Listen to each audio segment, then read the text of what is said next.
एक बार की बात है, एक राजा था और उस राजा के 3 बहुत ही खास मंत्री थे।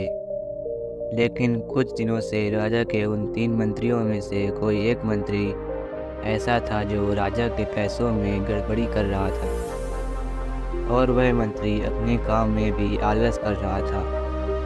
अब राजा यह समझ नहीं पा रहा था कि उन तीनों मंत्रियों में से कौन सा मंत्री ईमानदार है। ये पता लगाने के लिए एक दिन राजा ने बिना उन तीनों मंत्रियों को बताए उन्हें एक एक बैग दे दिया और उनसे कहा, तुम तीनों अलग अलग एक घने जंगल में छोड़ दिया जाएगा और उस जंगल में तुम्हें फलों के पेड़ ढूंढना है और अच्छे अच्छे फलों से इन बैगों को भर कर लाना है और तुम तीनों के पास सिर्फ एक दिन का समय है।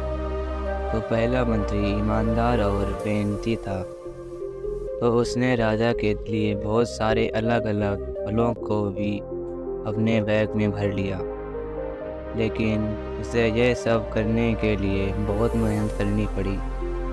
अब दूसरा मंत्री जो था वो बहुत ही चालाक था। उसने सोचा, राजा के पास इतना समय थोड़ी है कि वो ये सब चेक करे कि मैंने अच्छे फल लाए हैं या ख़राब। तो बिना मेहनत किए उसने जैसे फल ज़मीन पर पड़े थे वह सारे उठा के अपने बैग में डाल लिए और वह फल बहुत ही ख़राब थे। अब तीसरा मंत्री जो था वह बड़ा आलसी और बेईमान था। उसने सोचा कि राजा सिर्फ बैग का साइज और वज़न देखता है, ये नहीं कि उन बैगों में अंदर क्या है, कितनी अच्छी चीज़ें और कितनी ख़राब चीज़ें हैं। तो उस मंत्री ने बिना कुछ करे अपने बैग को सूखे पत्ते और कुछ पत्थरों से भर लिया।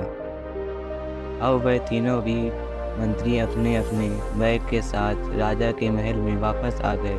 राजा ने उन तीनों मंत्रियों के बैग को खोलकर चेक नहीं किया और राजा ने उन तीनों मंत्रियों को अलग अलग जेल में 30 दिनों के लिए डाल दिया। राजा ने सिपाहियों को यह आर्डर दिया कि इन तीनों को 30 दिनों तक खाना नहीं दिया जाएगा और यह तीनों भी 30 दिन तक वही फल खाएंगे जो इन तीनों ने अपने बैग में भरकर लाए हैं। तो जो पहला मंत्री था जिसने अपने बैग में अच्छे और अलग अलग फल जमा किए थे, उसने जेल में 30 दिन आराम से गुजार लिए, अच्छे फल खाते हुए जो उसने खुद जमा किया था।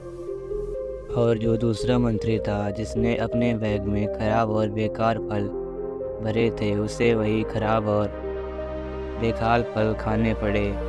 वह उस जेल में कुछ ही दिनों तक जेल में सरवाइव कर पाया और बाद में ख़राब फल खाने की वजह से बीमार पड़ गया।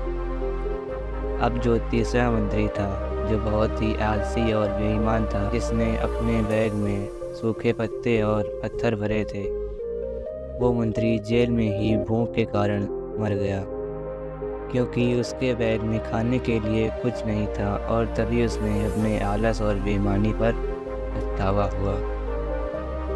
दोस्तों, इस कहानी से हमें यह सीख मिलती है कि हम जो आलस करते हैं, अपने ही काम में बेईमानी करते हैं, बेईमानी मतलब अपने ही काम में अपना 100% नहीं देते हैं, तो उससे आज तो कोई फ़र्क नहीं पड़ता। आज तो हम अपने काम में आलस करके काम कम कर लेते हैं, लेकिन कल परसों कुछ दिन के बाद उस पर पछतावा करते हैं। आपने बहुत से लोगों को यह कहते सुना होगा कि काश उस टाइम पे मैंने ऐसा कर लिया होता तो आज उस इंसान की जगह मैं होता। लेकिन उस टाइम पे उन लोगों ने आलस को चुना था, इसलिए आज वह वहाँ नहीं है और जिसने मेहनत को चुना है वो इंसान आगे बढ़ गया। तो अपने काम के साथ आलस और बेईमानी बिल्कुल मत। तो आपको यह कहानी कैसी लगी हमें कमेंट बॉक्स में ज़रूर बताएं।